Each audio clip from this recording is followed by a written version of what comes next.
மகாபாரதம் உண்மையாவும் இருக்கலாம், பொய்யாவும் இருக்கலாம். அந்த விவாதத்த தாண்டி, அதுல நம்ம லைஃப்க்கு தேவையான நெறைய லெசன்ஸ் இருக்கு. அது என்னென்னன்றத பார்க்கலாம். லாஸ்ட் எபிசோட்ல சாந்தனு மகாராஜா ஹஸ்தினாபுரத்தின் இளவரசரா தேவவீரன அறிவிச்சார். இந்த எபிசோட்ல சாந்தனு மகாராஜா அவரோட லைஃப்ல பண்ண தப்ப திரும்பவும் பண்ண போறாரு. அது என்னன்றத பார்க்கலாம்.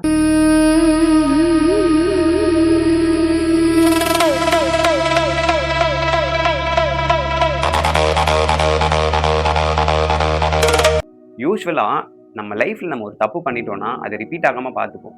ஏன்னா, அதனால என்னென்ன பிரச்சனை வந்துச்சு, நம்ம லைஃப்ல எவ்ளோ இம்பாக்ட் இருந்துச்சுன்றது நமக்கு நல்லா தெரிஞ்சிரும்.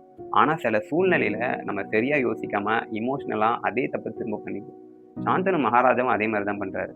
ஒரு நாள் ஈவினிங் டைமு காட்டுக்கு வேட்டைக்காக போறாரு. கங்கை நதிக்கரை ஓரமா நடந்து போயிட்டு இருக்காரு.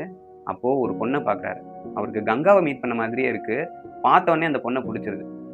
நம்ம லைஃபோட இது பயங்கரமா கனெக்ட் ஆகும். சில டைம் நம்ம அந்த பெர்சன லவ் பண்றதுக்கு பதிலா, அவங்க குடுக்குற ஃபீலிங்ஸ லவ் பண்ண ஆரம்பிச்சுருவோம்.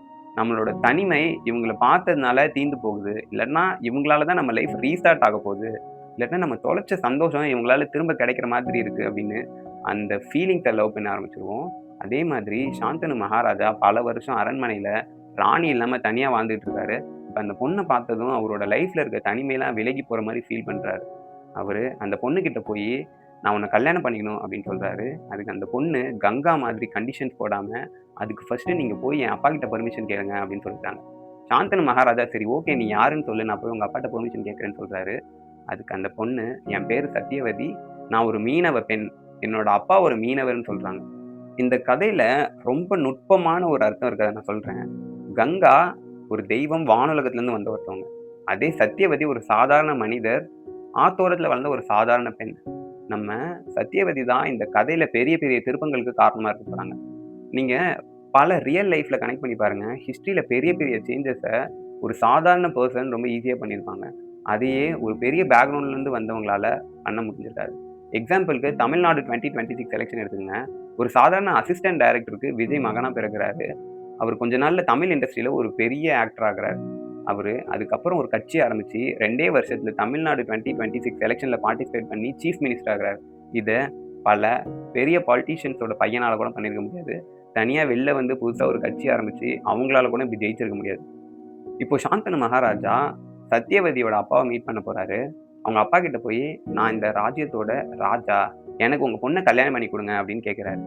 அதுக்கு சத்தியவதியோட அப்பா, இந்த பொண்ணு 2வதா திருமணம் பண்ணிட்டு போனா, அந்த பெண்ணுக்கு மரியாதை கிடைக்காதுன்றத புரிஞ்சுகிட்டு, சாந்தனு மகாராஜா கிட்ட, "உங்களுக்கு என் பொண்ண கல்யாணம் பண்ணி குடுக்குறேன். ஆனா, என் பொண்ணுக்கு பொறக்க போற குழந்தை தான் இந்த ஹஸ்தினாபுரத்தோட ராஜாவா இருக்கணும். அதுக்கு நீங்க ஒத்துக்கோங்க. அப்ப நான் கல்யாணம் பண்ணி குடுக்குறேன்" அப்படின்றாரு. இத கேட்ட சாந்தனு மகாராஜா ஷாக் ஆயிடுறாரு. ஏன்னா, ஆல்ரெடி தேவ வீரன இளவரசனா அறிவிச்சுட்டாரு. நம்ம மாடர்ன் லைஃப்ல நெறைய பிசினஸ்ல அவங்க தன் வாரிசா ஒருத்தவங்கள அறிவிச்சுருவாங்க.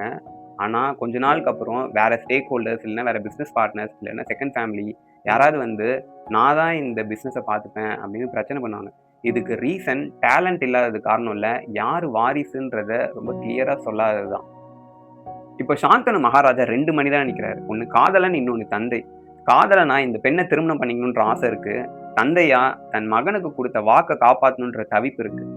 இப்போ சாந்தனு மகாராஜா இந்த பெண்ண கல்யாணம் பண்ணிக்கிறதுக்கு அவர் குடுத்த வாக்கு தடையா இருக்கு.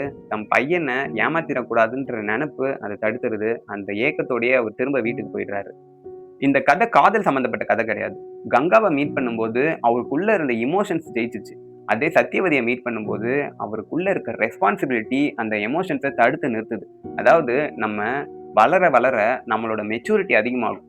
நம்ம ஒரு விஷயத்த பண்றதுக்கு முன்னாடி அதனால என்ன கான்சிக்வென்ஸ் வரும்ன்றத யோசிக்க ஆரம்பிச்சுருவோம். இந்த எபிசோட் சாதாரண மேரேஜ் ப்ரொபோசல் எபிசோட் கிடையாது. இது ஒரு பெரிய சாக்ரிஃபைஸ்க்கு ஆரம்ப புள்ளி. அதாவது இத்தன நாள் தந்தை தான் மகனுக்காக சாக்ரிஃபைஸ் பண்ணுவாங்க. ஆனா இந்த எபிசோட்னால மகன் தந்தைக்காக மிகப்பெரிய சாக்ரிஃபைஸ் பண்ண போறாரு. இந்த எபிசோட்ல இருக்க 2 ஹிடன் சைக்காலஜி. ஃபர்ஸ்ட் ஒன், உங்களுக்கு உங்க லைஃப்ல பண்ண தப்பு ரிப்பீட் பண்றதுக்கான சூழ்நிலை வந்துச்சுன்னா, அந்த டைம் எமோஷனலா முடிவெடுக்காம மூளைய வச்சு யோசிங்க. செகண்ட் திங், ஒரு ஹிஸ்டரியவே மாத்துறதுக்கான திறமை சாதாரண மனுஷனுக்கு இருக்கு. அதனால எல்லார்கிட்டயும் நல்லவனா பழகுங்க. மாரல் ஆஃப் த ஸ்டோரி, நம்ம லைஃப்ல நெறைய விஷயம் தப்பு விசஸ் கரெக்ட்ல ஏதோ ஒண்ணு சூஸ் பண்ற மாரி அமையாது. கரெக்ட் விசஸ் கரெக்ட்ல தான் அமையும். அதாவது உங்களுக்கு அப்ராட்ல ஆப்பர்ச்சுனிட்டி கிடைக்கும். ஃபேமிலிய விட்டு போக முடியாத சூழ்நிலையா இருக்கும். இதுல 2மே கரெக்ட் தான். இதே மாதிரி உங்களோட மேரேஜ் ப்ரொபோசலா இருக்கட்டும், இல்ல உங்க ஆஃபீஸ்ல ப்ரமோஷனா இருக்கட்டும், ஏதோ ஒண்ணு சாக்ரிஃபைஸ் பண்ணி தான் இன்னொன்ட்ட அடையிற மாதிரி இருக்கும்.